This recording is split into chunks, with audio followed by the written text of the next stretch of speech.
been this week after the bye week and scaling back practice? I thought it was good. I thought, yesterday was one of those practices where Tuesday practices, you kind of have some new things from an installation standpoint you're trying to do to attack the defense or the offense or special teams. It's not always as clean as you want it to be. I wasn't real pleased leaving Tuesday's practice, but then I watched the film. It was actually better than I realized. And I thought today's practice was real good. So got some good work in. James, when did the Friday night shares start? It's something you guys why is it important? Yeah, I mean, we've used some form of it. We've probably taken it to a whole nother level. The 5 years that we've been together, actually had a player tell me that they did it in his high school and thought it was really good. A lot of coaches and a lot of players and teams say that they're like a family and, there's no cliques, but there are. So allowing guys the opportunity to kind of get up and tell their story and maybe share some things personally that maybe 50 of the guys on the team don't know, and able to bond.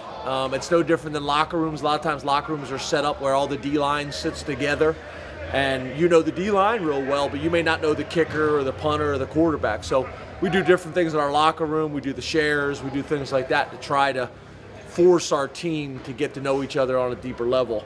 And it's something that I think has been very important for us in the 5 years that we've been together as a staff. James, we asked some of the seniors about, trying to manage their emotions coming out of the tunnel and then with that quick turnaround. What's that like for you trying to, keep that in check? Because obviously they're going to be emotional. I would imagine you would be too. You talking about with the senior, the last with the game? ceremony. Yeah, I think so. I think, I'm not one of a lot of former players and a lot of coaches kind of can tell you the score of a game that they played in college. I mean, I have a hard time telling you scores from a few years ago.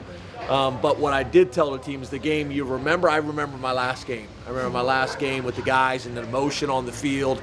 I even remember my junior year.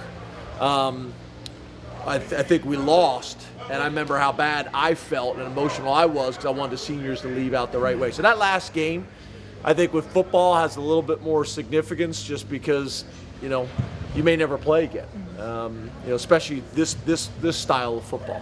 So, and then I think like we talked about before, I think, everything that's gone on here the last 3-4 years and what this group has meant, magnifies it. So, yeah, I think, fortunately for us, we're going to be playing postseason, so the team's going to stay together and have more time together. But running out of Beaver, this will be the last time they do that. James, but to follow up, how about you? How emotional will you be? Because it seems like you're somebody who does get emotional, and I don't mean that in a negative way. No. But in these situations, I don't take being emotional as a negative thing. Some coaches do. Yeah, I don't. I'm either happy, which you guys don't like. It drives you crazy. You want me to be angry, and I get emotional. So it is what it is. But with our players, and their families. Today at the quarterback luncheon, watching our guys get up and talk in front of 500 people and kind of express themselves and carry themselves really well. It's almost like a father. You sit there with this tremendous sense of pride in how our guys are handling themselves and conducting themselves.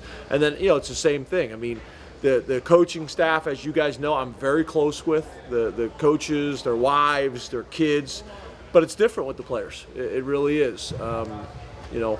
So yeah, I think there's an emotional aspect of it, especially when the fact that these guys are going to leave and go on and do wonderful things, but you're not going to see them every day. I think there comes a point where they don't want to see you every day, and there comes a point where you don't want to see them. But the fact that they're going to go on and do wonderful things, that's, I think, as you hear coaches talk about all the time, that's when you're really going to be able to tell the impact you had and how successful you were as a coach when these guys come back 5 years from now to the reunion or 10 years from now from the reunion. I could only imagine when Joe was here and 20 years, 30 years, and guys are still coming back. And I think that's one of the things that made Penn State so special for so long. There was so much consistency in the program, and guys could come back forever, and it was the same core group of people here. So that's why it was such a family and such a sense of community here. James, scouting those coaching tendencies, especially against a guy like Jim Harbaugh, who you've never gone up against, how do you go about doing that throughout the week? Because it's going to be as much of a battle between you and him as it is with your players on the field.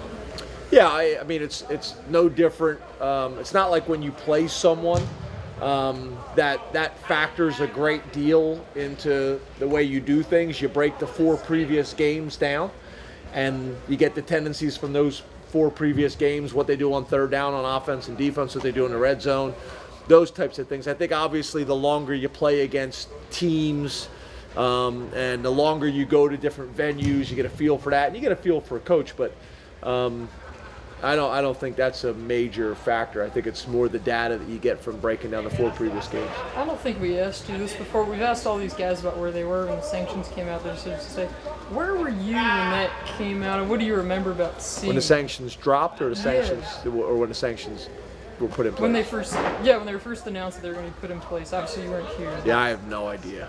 You know, okay, it wasn't. But you don't remember seeing it. I remember seeing it, but where I was, and I mean, I was so busy kind of doing my own thing at the time.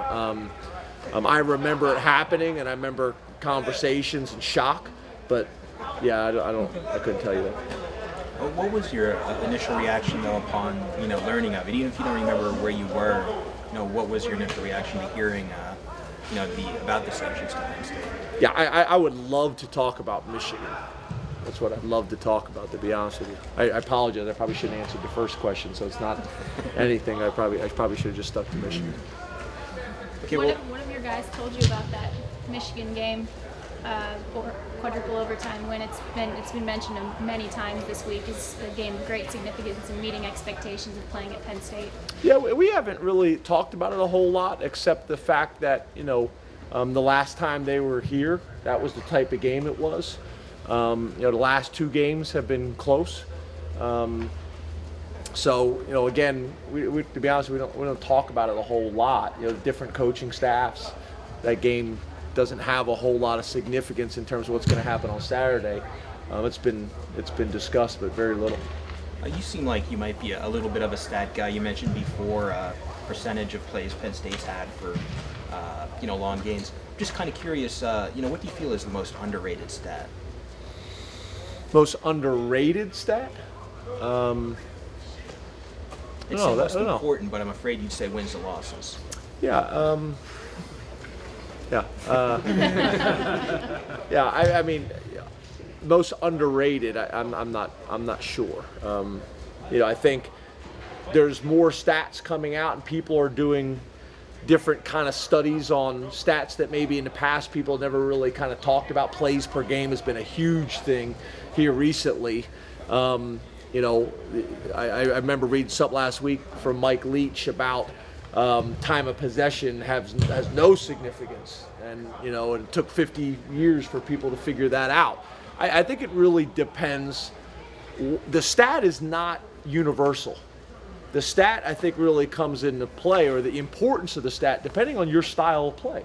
If you're a no-huddle tempo team, then yeah, probably time of possession isn't as important. So I think, for us, it's the time-tested stats which are so important. Turnover margin, penalties, drive start average, I think is a big one that maybe early in my career as a player, as a coach, I didn't focus on that as much, but I think that's an important one. For quarterbacks, for me, playing the position and coaching the position, third down percentage, red zone, touchdown to interception ratio, those things I think are really, really important. But some of the other stats, it's really depending on your style of play, what's important and not important. James, when you break down Michigan film, do you get more value from the games where they shut teams out and play really well on offense and defense, or do you get more from games where they go to overtime and have to beat Minnesota in overtime? I don't know if we look at it that way. I think, not to be repetitive, but it's the last 4 games because people change. I mean, how they were playing 6 weeks ago compared to how they're playing now is different. Like you mentioned, they went 4 weeks, I think, of shutouts. Right now, their offense is playing with a lot of confidence. Early on, they were getting a lot of short fields, and they were shutting people down almost completely. One of the stats that's not big for them is turnover ratio. That's an area I think we have an advantage, and penalties we have an advantage. But that's probably the most important thing. And then the other thing you're looking for is to break down opponents that have similar styles. So I think Indiana is the most important game for us to break down because it is the most recent, and there's a lot of formations that we could use. Same thing for our defense. And then I think Minnesota. I think Minnesota's, there's similar styles of play of what the coaches are trying to do. So I think what you'll see sometimes is like if someone played Navy 2 weeks before you, you're going to throw that game out unless you run a similar style. So it's more about similar style of play and most recent games than it is, about shutouts or no shutouts and things like that, if that makes sense. James, you were the new guy on the block just a year ago. I'm wondering what you think of all the hype around Jim Harbaugh, your perception of that. Got a lot of respect for Michigan. I got a lot of respect for Michigan and everything they've done. I got a lot of respect for their whole coaching staff, their players. The thing that probably jumps out to me the most that I've said all week long is they have 18 senior starters. If you count juniors and seniors, I think they have like 22 or 23 out of 25. If you count 11 on offense, 11 on defense, and the 3 specialist positions, they're a veteran team. That's probably the thing that stands out. But got a lot of respect for their whole coaching staff and what they've done. They got a veteran staff across the board, and I got a lot of respect for what they've been able to do this year. Anything else? What did, going back to your senior day, I don't remember the year, forgive me on that. 1995. Okay, so I was 7. ESPN, it's a classic, it's an ESPN classic, East Stroudsburg versus like Slippery Rock or something. I wonder what you remembered about that day. I think more just the emotion of, especially if you're a Division II guy. Mm-hmm. I mean, even in 1A, most of these guys think they're still going to play. They all think they're going to go to the NFL, although we know the percentages say that's not the case. You're a Division II guy, it's over. There's maybe a handful across the country, but for me that really hit home. That the game was probably over for me, and at that point I was going to go on and get my doctorate in psychology and save the world that way. A lot has changed since then. But yeah, I just think just the finality of it all, that you weren't going to play anymore was the thing that probably hit me the most. Thank you, Coach. Awesome. Thanks, guys.